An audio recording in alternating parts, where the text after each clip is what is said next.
landasan saya sampai saat ini bisa bertahan konsisten untuk mengurus mereka hanya satu, kasih. Tidak ada seorang pun yang mau menolak kasih.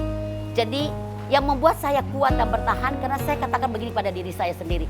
Mereka adalah orang-orang yang membutuhkan kasih. Jadi saya harus datang untuk membagikan kasih itu kepada mereka.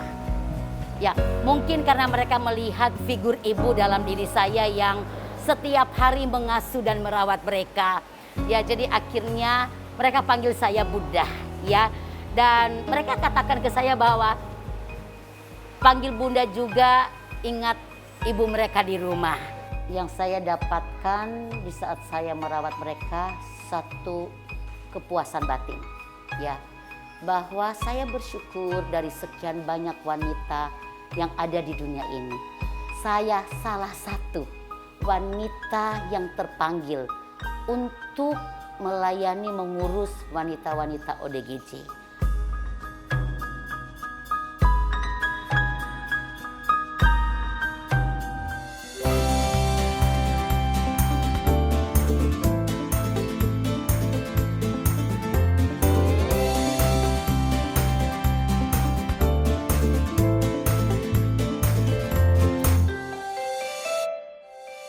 Halo pemirsa Dai TV, apa kabarnya Anda hari ini? Senang sekali kembali lagi bersama saya Imai Panai dalam program Berbagi Inspirasi.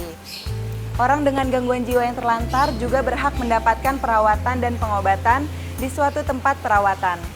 Di Rawalumbu, Bekasi, sebuah yayasan bernama Gerakan ASI Abadi mendedikasikan lembaganya untuk merawat orang dengan gangguan jiwa khusus perempuan. Keberadaan lembaga ini tidak terlepas dari sosok Vera Menayang, sang penggagas yang kerap disapa Bunda oleh para ODGJ yang ditanganinya. Bagaimana Bunda Vera merawat ODGJ perempuan? Yuk kita simak kisahnya.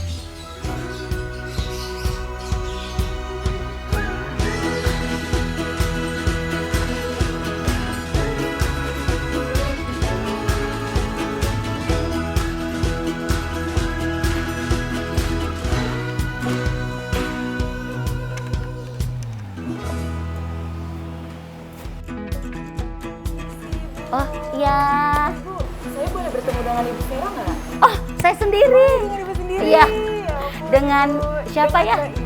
Mbak Imai. Oh ya, dari mana? Oke. Oh ya. Ibu lagi sibuk ya? Saya boleh ganggu-ganggu sebentar nggak Ibu? Boleh, boleh Mbak. Iya. Iya. Nggak ganggu kan ya? Gak apa-apa, gak ganggu kok. Iya, mari Mbak silakan.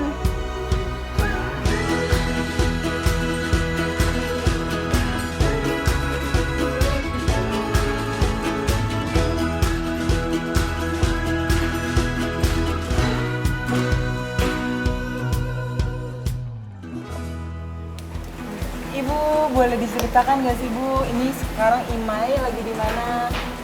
Oh iya, Mbak Imai sekarang ada di Yayasan Gerakan ASI Abadi Indonesia. Jadi yayasan ini melayani mengurus wanita-wanita ODGJ, orang dengan gangguan jiwa. Dan semuanya mereka kami jemput dari jalan. Jadi sampai saat ini kami belum menerima pasien ODGJ dari rumah karena keterbatasan tempat. Nah, kalau misalnya tujuannya nih awalnya apa sih yang mendorong Bunda untuk memulai misi kemanusiaan ini, Bun? Yang mendorong kami untuk mengurus wanita-wanita ODGJ di jalan karena kami melihat bahwa begitu banyak ODGJ yang terlantar. Nah, mereka semuanya manusia. Dan saya amati di jalan begitu banyak ODGJ yang terlunta-lunta. Maaf, ada yang telanjang, rambut gimbal, compang-camping. Mereka bawa begitu banyak kresekan plastik dan mereka mengais sampah-sampah di jalan. Nah, disitulah satu gerakan di hati. Ya, tidak ada orang yang terlahir di dunia satu saat bercita-cita nanti saya suatu saat akan tinggal di jalan. Gak mungkin. Semua orang punya mimpi yang besar. Apalagi mereka perempuan. Punya keluarga, punya anak-anak. Nah, dengan alasan itulah. Jadi saya melihat dari sisi kemanusiaan bahwa mereka adalah orang-orang yang perlu dilayani. Mereka itu berharga seperti kita. Nah, kalau mulai misi kemanusiaan ini, Ibu mulai tahun berapa? Yayasan Gerakan ASI Abadi Indonesia berdiri sejak bulan Juli tahun 2011. Tapi action pertama kali kami jemput pasien ODGJ dari jalan itu bulan Oktober 2011, berarti 9 tahun. 9 tahun. Iya. Dari jarak 9 tahun itu, ada berapa pasien ODGJ yang sudah Ibu rawat dan ada berapa yang sembuh, Bu? Untuk saat ini ada 71, tapi sudah ada yang dijemput oleh keluarga dalam keadaan sehat, pulih jiwanya. Dan ada juga yang kami pulangkan ke keluarga. Terus Bu, apa sih yang menjadi landasan atau penguat Bunda nih sehingga bisa konsisten sampai sekarang di yayasan ini? Oke. Landasan saya sampai saat ini bisa bertahan konsisten untuk mengurus mereka hanya satu, kasih. Ya, karena orang-orang seperti ini mereka sangat membutuhkan kasih. Jadi di saat kita memperhatikan mereka dan mengasihi mereka, dengan sendirinya mereka bisa pulih. Dan Mbak Imai perlu tahu bahwa di Gerasa untuk pemulihan jiwa mereka, kami tidak menggunakan medis, tidak menggunakan obat-obatan dan tidak ada dokter jiwa. Jadi di sini kami adalah kasih dan penerimaan. Ya, jadi seperti Mbak Imai bisa lihat mereka kegiatan yang ada di sini, karena pada hakikatnya semua manusia itu mau dikasihi. Tidak ada seorang pun yang mau menolak kasih. Jadi yang membuat saya kuat dan bertahan, karena saya katakan begini pada diri saya sendiri. Mereka adalah orang-orang yang membutuhkan kasih. Jadi saya harus datang untuk membagikan kasih itu kepada mereka. Bun, saya kan lihat nih dari tadi banyak banget dari teman-teman ODGJ ini lagi melakukan kegiatan, aktivitas yang kayaknya bermanfaat ya Bun ya. Kegiatan dan aktivitas apa sih Bun? Oh iya, jadi inilah kegiatan mereka setiap hari Mbak Imai. Karena mereka tuh harus diberikan kegiatan. Biar mereka itu fokus. Dilatih supaya satu saat mereka bisa menjalani satu kehidupan yang normal. Karena ODGJ seperti ini, kita tidak boleh biarkan dia diam sendiri.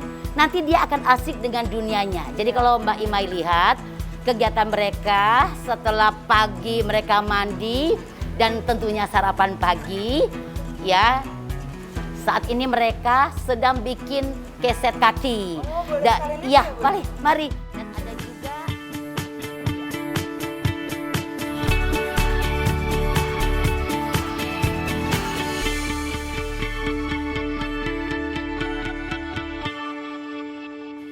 Nah Bun, ini kan teman-teman ODGJ lagi pada buat kerajinan apa nih Bun kalau boleh tahu? saat ini mereka sedang membuat keset kaki. Ya, untuk mengisi kegiatan hari demi hari, dan ini juga adalah salah satu terapi. Jadi ada yang bagian gunting, ya. Nah ini mereka yang bagian mengikat. Iya. Nah dari pembuatan keset akan jadi seperti ini. Jadi Mbak Imai, ini mereka yang combine sendiri warna-warnanya. Ya. Dan ini semuanya manual loh di sini. Iya benar. Wah, Ya, sekali. biar mereka dilatih. Yang Ya, ngajarin siapa nih Bu awalnya Bu? saya sendiri. Jadi saya googling bagaimana caranya bikin keset kaki dari bahan percah.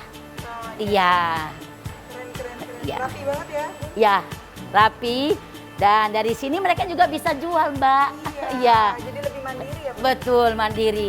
Jadi selain bikin keset kaki, yang di belakang sana mereka bersih-bersih, ada yang cuci baju, ada yang menyapu. Nah, tadi kan Bunda bilang kalau penyembuhan di sini tidak pakai tenaga medis ataupun obat-obatan. Gimana sih treatment yang Bunda berikan sehingga bisa sembuh teman-teman ODGJ? Ya, treatment pertama atau terapi yang kami berikan kepada mereka pertama adalah konseling.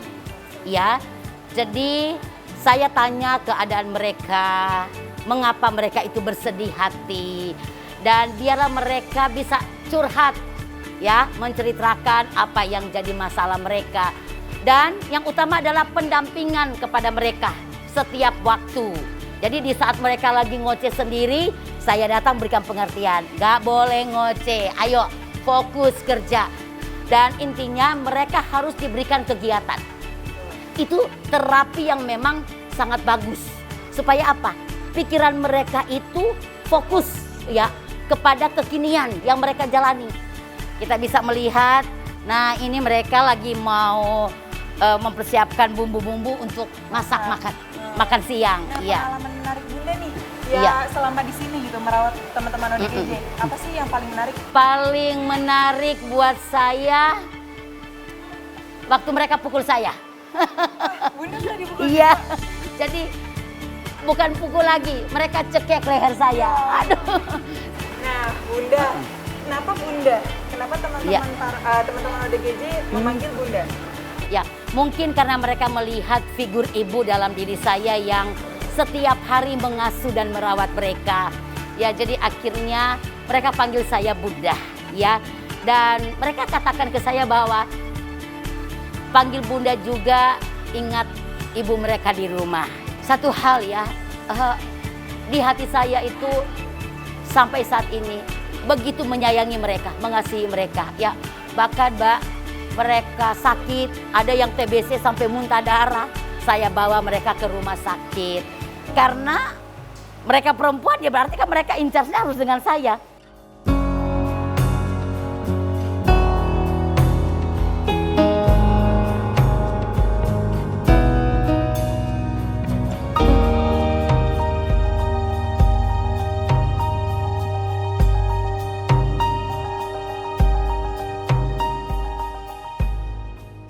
Nah, ini kan Bunda udah 9 tahun nih menjalankan misi ini. Iya. Siapa sih orang-orang yang paling menyemangati Bunda?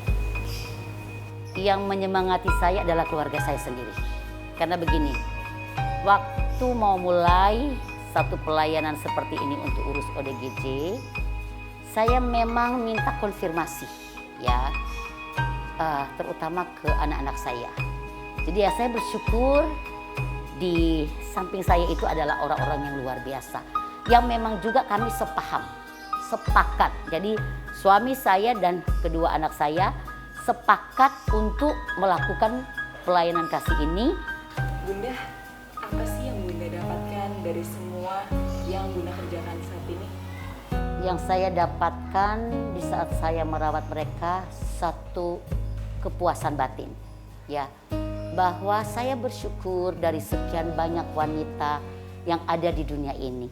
Saya salah satu, ya bukan satu-satunya, salah satu wanita yang terpanggil untuk melayani mengurus wanita-wanita ODGJ. Karena bukan hal yang mudah untuk mengurus mereka, ya. Ada harga yang harus kita bayar buat diri kita sendiri dan itu satu tantangan. Dan kalau akhirnya saya bisa lolos dan bisa bertahan sampai saat ini, saya berpikir itu adalah satu karunia. Lalu apa nih harapan Bunda untuk para teman-teman pasien ODGJ yang ada di Yayasan Grasa ini, Bunda? Harapan kami dalam mengurus mereka, merawat ODGJ, mereka sehat, mereka pulih. Kembali kepada kehidupan normal dan mereka bisa kembali ke tengah-tengah keluarga. Bisa diterima oleh keluarga dan melanjutkan kehidupan mereka. Ya, itu harapan kami dan itu selalu jadi doa saya. Dan itu yang menyemangati saya juga salah satunya. Terima kasih Bunda sudah berbagi cerita dan kisah Ya. ini bersama teman-teman ODGJ yang ada di sini. Ya. Semoga kisah Bunda bisa menjadi inspirasi untuk pemirsa di luar sana. Dan sekali lagi saya mau pamit. Ya. Terima kasih ya Bun. Oke, Ya. terima Semoga kasih. bisa bertemu lagi di lain waktu Iya, Bun. terima kasih Mbak Imai. Sukses selalu, salam sehat.